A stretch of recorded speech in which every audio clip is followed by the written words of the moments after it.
একটি বাটিতে ময়দা নিয়ে এর মধ্যে সামান্য লবণ ও তেল দিয়ে হাত দিয়ে ভালোভাবে মিশিয়ে নিন। অল্প অল্প করে পানি দিয়ে রুটির ডোয়ের মতো নরম একটি খামির তৈরি করুন।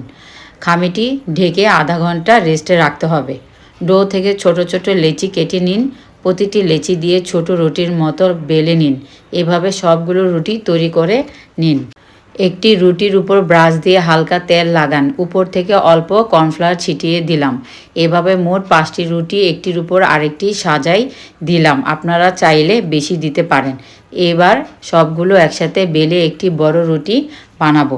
কর্নফ্লাওয়ার ছিটানোর পরে হাত দিয়ে চেপে চেপে রুটিটাকে একটু বড় করে নিতে হবে। তারপর বেলুন দিয়ে বেলে একটা রুটি তৈরি করে নিতে হবে। তাওয়া হালকা গরম করুন মৃদু আঁচে।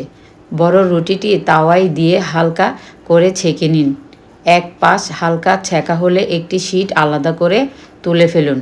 অপর পাশ ছেঁকে আবার আরেকটি শিট আলাদা করুন। এভাবে সবগুলো শিট আলাদা করে নিতে হবে। ভিডিওটি দেখানো অনুসারে তুলতে হবে। এই যে দেখুন শিটগুলো কীরকম পাতলা হয়েছে, একদম আমার হাত দেখা যাচ্ছে।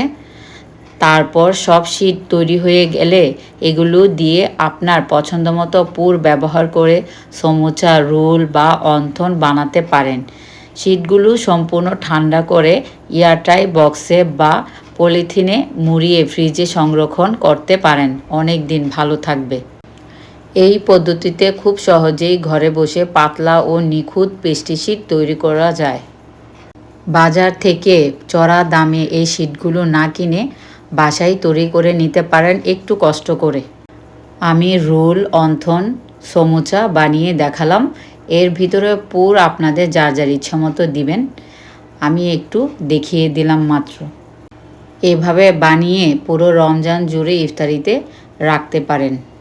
আবার সংরক্ষণ করে রাখতে পারেন। একটা বক্সের মধ্যে সব শিটগুলো রেখে ডিপ ফ্রিজে রাখতে পারেন দীর্ঘদিনের জন্য।